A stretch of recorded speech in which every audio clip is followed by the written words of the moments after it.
pour être tout à fait complet, on va retrouver tout de suite une des envoyées spéciales de LCI, Solène Rioux. Solène, vous avez de votre côté, sur place, recueilli un témoignage direct de ce massacre.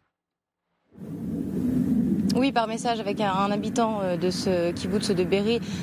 De toutes les manières, tous les témoignages qu'on a pu lire, entendre sont effroyables. Lui, il nous raconte en fait le déroulé de cette journée. Ça a commencé très tôt, la terreur qui s'est instillée directement avec ces terroristes du Hamas qui ont pénétré samedi matin dans ce kibboutz de Be'eri, soit en moto, soit avec leur voiture, et ils ont fait littéralement, minutieusement même, m'a-t-il dit, du porte-à-porte, avec leurs armes, avec des perceuses aussi, ça a été son cas, mais également dans d'autres maisons pour percer la porte d'entrée et pénétrer à l'intérieur des maisons. Et là, c'est comme aussi, Jade l'a très bien raconté en plateau, deux possibilités, soit massacrer les familles, soit les prendre en otage pour ensuite les ramener dans la bande de Gaza. Alors certaines familles ont tenté tant bien que mal de se protéger à l'intérieur de leurs pièces bunkerisées, soit en les fermant, soit en tirant de l'autre côté de la porte pour empêcher à ces combattants armés du Hamas de pénétrer à l'intérieur de ces abris. Mais eux ont fait sauter les portes pour massacrer les habitants qui essayaient de se protéger à l'intérieur.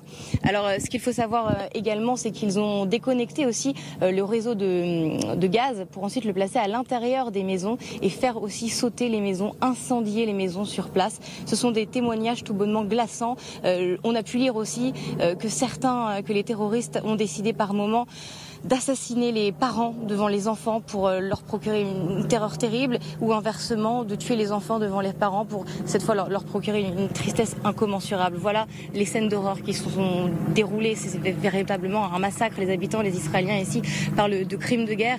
Be'eri aujourd'hui est complètement détruit et la ville a été évacuée.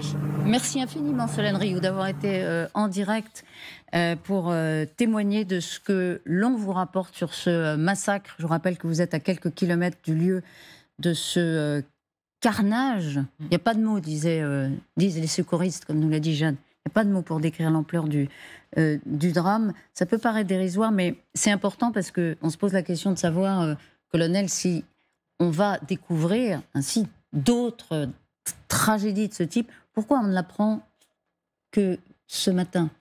Parce que c'est ce matin que cette zone a été complètement libérée, nettoyée par les forces de sécurité israéliennes. Donc il y a encore peut-être même des zones qui sont encore peut-être tenues par des combattants du Hamas. C'est possible. On sait pas, la situation n'est pas forcément très claire. Et il est possible aussi donc qu'on découvre à nouveau des horreurs. Voilà, malheureusement, oui, c'est tout à fait possible. Tout ça, moi, j'étais en train de repenser. Quand j'étais jeune, il y a eu le massacre à Maalot. C'était au nord d'Israël. Vous avez 22 enfants qui avaient été tués par un commando palestinien qui, lui, venait du Liban.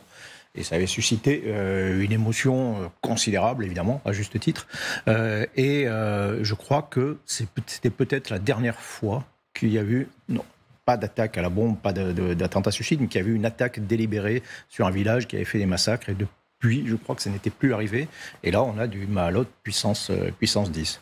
Alors, est-ce qu'on avait besoin de ce récit épouvantable, cette réalité, pour savoir que les militants, les terroristes du Hamas, que les terroristes tués pour tuer, gratuitement, mais là c'est effectivement très, très difficile à commenter sans faire valoir son émotion ce matin.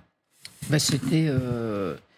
vraiment des choses qui étaient impensables jusqu'à samedi matin. C'est-à-dire qu'en effet, les terroristes du Hamas pouvaient, ces dernières années, nous avaient effectivement prouvé qu'ils étaient capables de faire sauter des autobus, d'attaquer des gens quand l'occasion se présentait à eux. Mais là, ce côté presque, j'ai utilisé un terme atroce, mais industriel, c'est-à-dire que là, on est passé quand même à une mesure qu'on ne pouvait pas imaginer possible. C'est-à-dire qu'il faut quand même imaginer ces scènes, aller dans une maison où il y a des familles pour les tuer. C'est au-delà de l'entendement, c'est au-delà de ce qu'on peut imaginer dans tout conflit, qu'il y ait des morts, etc. Dans les conflits, évidemment, j'allais dire, c'est normal.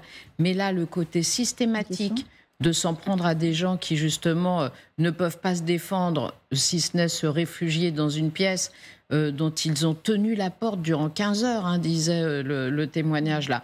Là, ça va vraiment au-delà de tout ce qu'on pouvait penser. Et puis, il y a une autre menace qui risque aussi d'être terrible, c'est de dire que maintenant, le Hamas va exécuter au fur et à mesure les 150 otages qu'ils ont emmenés dans la bande de Gaza. Ça, c'est une perspective et une menace terrible aussi. Je parlais de chantage insupportable. Sur ce que nous dit peut-être davantage encore ce récit, François Jeanne.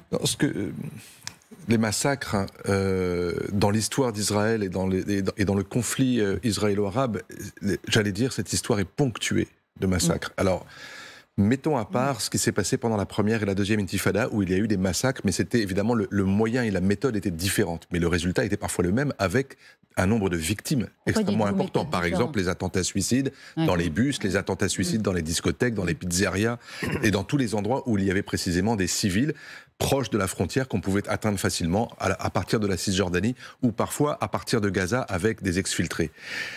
Mais si vous prenez par exemple la guerre de 48, qui reste dans l'histoire j'allais dire, des plus âgés en Israël comme en Palestine, le mot massacre est une résonance incroyable. Il y a eu des dizaines de massacres à cette époque-là qui ont fait plusieurs milliers de morts.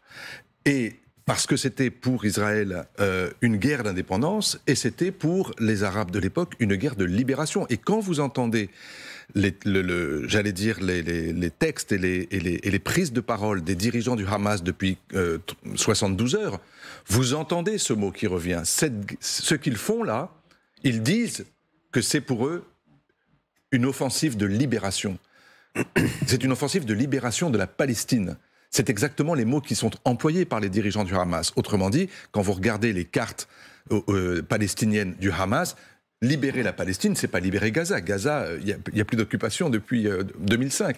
Libérer la Palestine, ça veut dire libérer les territoires occupés, mais aussi Israël. Mais détruire Israël. Détruire, massacrer, Israël. Tuer, etc. Donc, une conquête territoriale, ce ne sont pas forcément des massacres la comparaison, de civils. Non mais d'accord, mais les 67 et 73 sont des guerres militaires, avec des armées de nations. De nations-États. Oui. Vous voyez, les Égyptiens, les Syriens, les Irakiens, etc. En revanche, 48, et ce qui s'est passé depuis la première intifada, c'est des guerres de libération.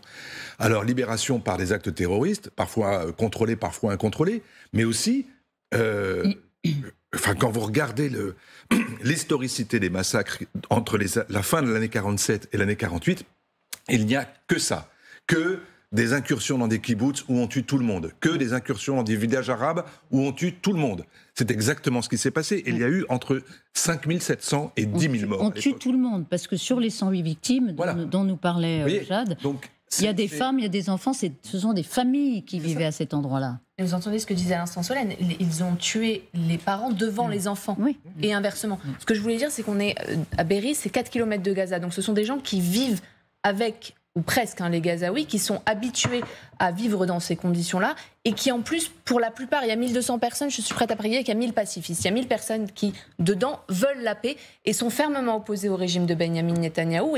Et contrairement au Hamas, Hamas ne veut pas la paix et est venu justement pour éradiquer, pour rayer Israël de la carte.